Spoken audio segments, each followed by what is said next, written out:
Love Will Never Do Without You when he's in those shorts? Was that the first time you saw him? Come on, come know. on, come on, come on. Well, let me just say, he is quite pleasing to the eye. Okay, all I'm saying was that really the first? He's very charming. Okay. Y'all get that? It's a beautiful thing.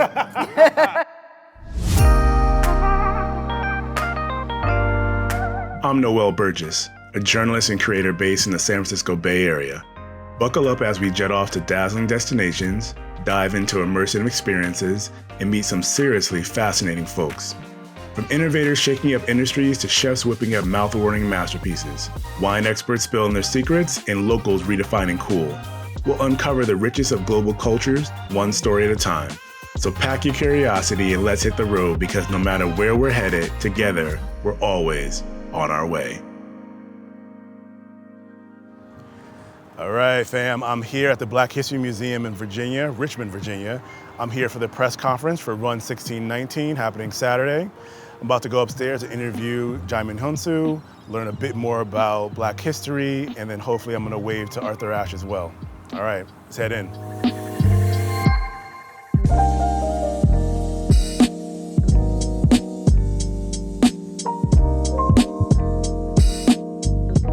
What is Richmond 1619 and what does it mean to you? The idea is to strengthen Pan-African identity, to strengthen Africa's intergenerational identity and self-awareness by reconnecting the people of the African diaspora back to the motherland, back to our ancestral roots and culture. We are the foundation of civilization. The rest of the world evolved from us, particularly about United States of America. There's no United States of America without the history of Afro-descendants. And we must acknowledge that. And the refusal to acknowledge that continue to bring about this intergenerational trauma for our people, to a point where, for me, who is not even born in America, who was born and raised in Africa, I felt that void when I first came here, you see. And it baffles me to think that we so choose to ignore and not face the contribution of Afro-descendants. We have built time and time again and continue to bring about tremendous achievement to this country. And without the acknowledgement, it's a problem that is about to repeat itself. Acknowledge and forgive the past. Embrace the present. Shape a future of reconciliation and justice. That is the vocation of our foundation. And Run Richmond 1619. I definitely wanted to talk to you more about the origin of your passion of doing this, right? Because this is the third year in a row that you're doing it. So like, how did you start this with the foundation, or was the foundation built around this event? The foundation and the concept of this event came after the foundation was created, because I was trying to find ways to address our need to come together, because we can't wait for the state or the government to acknowledge us. We've been waiting a long time. Yes, and we have been, and we still are. So the goal was to try and bring our people together to celebrate our ancestors. Well, Amistad came out around, what was it, 96, 96, 97? 97. And I remember in high school, we walked to the theater, all of us as a class. We walked to the theater to see this movie. It's probably the first movie I ever cried in when, like, after seeing it. And you know, high school, people can be rough, right? So I think all of us were crying. No one was clowning anyone from crying. I walked out of that theater after nobody was talking. No one was talking. No one was clowning like, oh, so-and-so was crying after this movie. Was that more than a movie for you? Was that more than just a quote unquote acting gig? Unquestionable. That was, I lived every moment, and every moment felt, you know, transcending. You know, I felt like I was in trance when I made that movie. I was not myself. I don't know who I was, but I certainly was not myself. That movie marked me. appearing and playing that character was an huge eye-opening, about self-identity. And I've never experienced anything like it, and I still, to this day, have not experienced anything like it. The closest other story that I've made that was socially powerful is Blood Diamond. But other than that, sometimes emotionally it was it tore me apart to a point where Spielberg used to make comments about me. He's a one-take kind of like actor, because I was entranced. And regardless of what was going on in that courtroom, I got up that moment and said what I said. And the English word, the only English word I said throughout the film.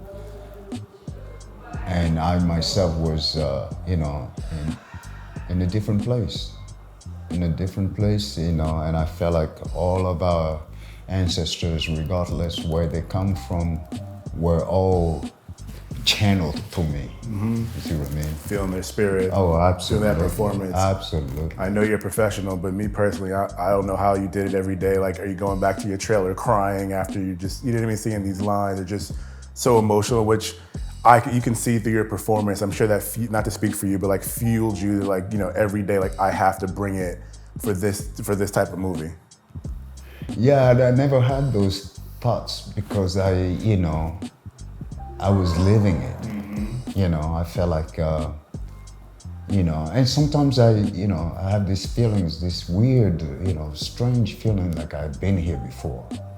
Why do you think, and I know this is a big question, why do you think as a community, as a culture, as a people, we're still struggling so much to come together and understand our shared history and our shared spirit? You look at other communities and you just see them come together in a way that we're just still having difficulty now in 2024 It doing. comes from a lack of knowledge, and because the less you're able to tell your stories, the more you cease to exist.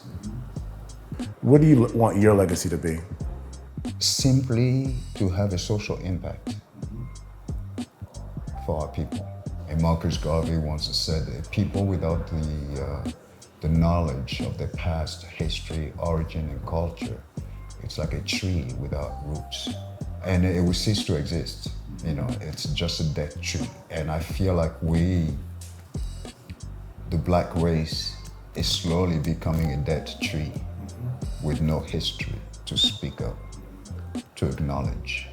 Hey, how you doing? Wonderful, how are you? Good, I'm Noel. Shakia, welcome to the Black History Museum and Cultural Center of Virginia. Thank you so much. I'm excited to learn more about like Black history, and can you show me around a little bit? Absolutely. So just to give you a quick overview of the museum, this is actually the Lee Street Armory. It was built for African-American militiamen in 1895. This building was built by Black hands for Black bodies.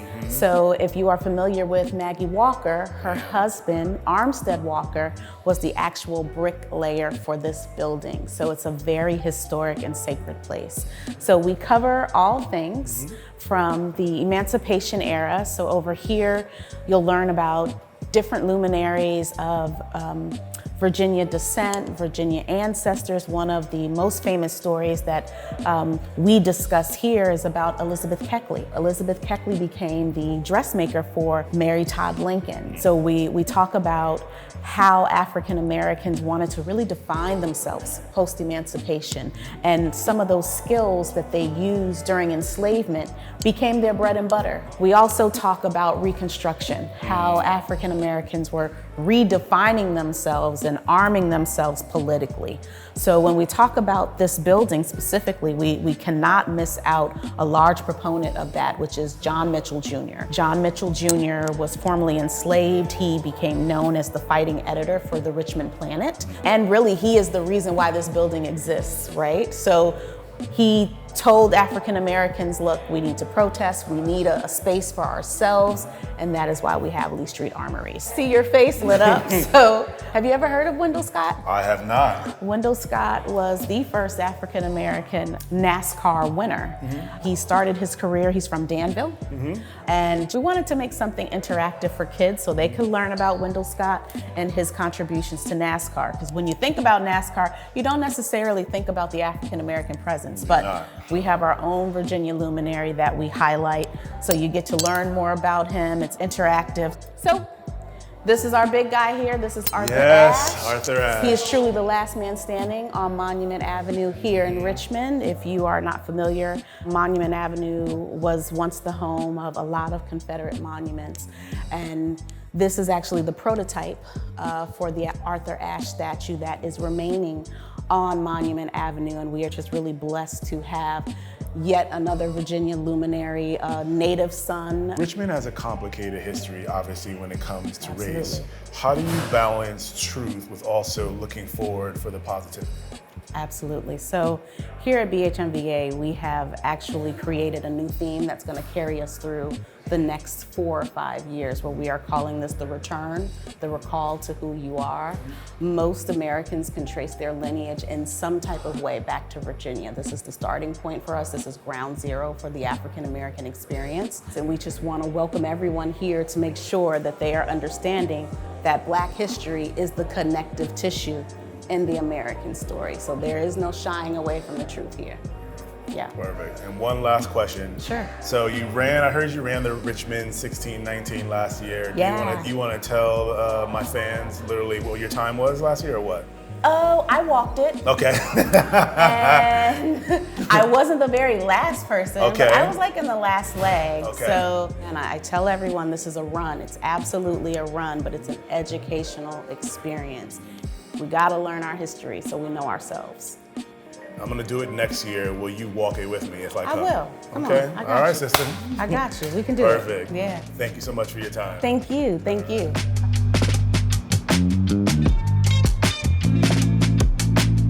Just finished up at the Black History Museum. Now I'm gonna head downtown to the historic Main Street Station for a Time to Heal ceremony during Run Richmond 1619 and speak with a special guest about the ceremony. We're really happy at the Elegba Folklore Society to work in various aspects with Run Richmond 1619. One of the things that we do programmatically is to bring in the spirit, because when we're talking about our ancestors, when we're talking about not only their trials, but also their triumphs and their fortitude and their resilience, when we don't often sit still, think about the fact that none of us got here by ourselves. Right. And that there's some people who we should say thank you to.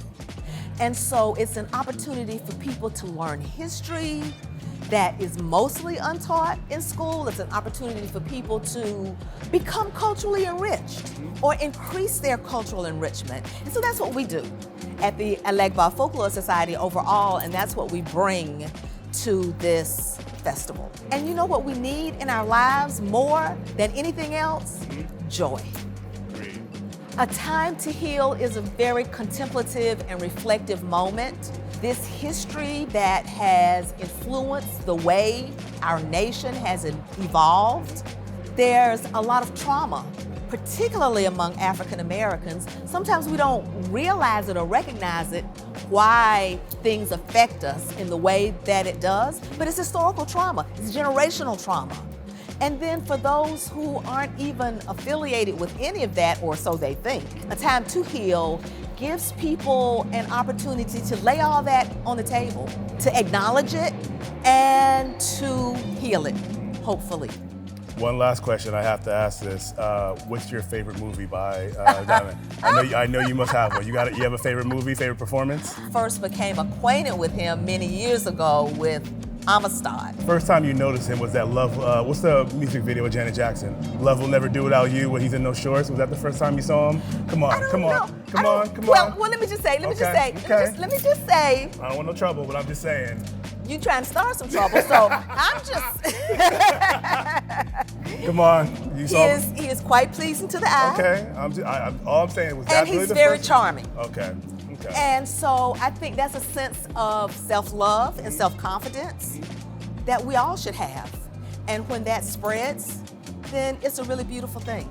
So whatever the attire, that is always perfect for the occasion, it's a beautiful thing. Y'all get that? It's a beautiful thing.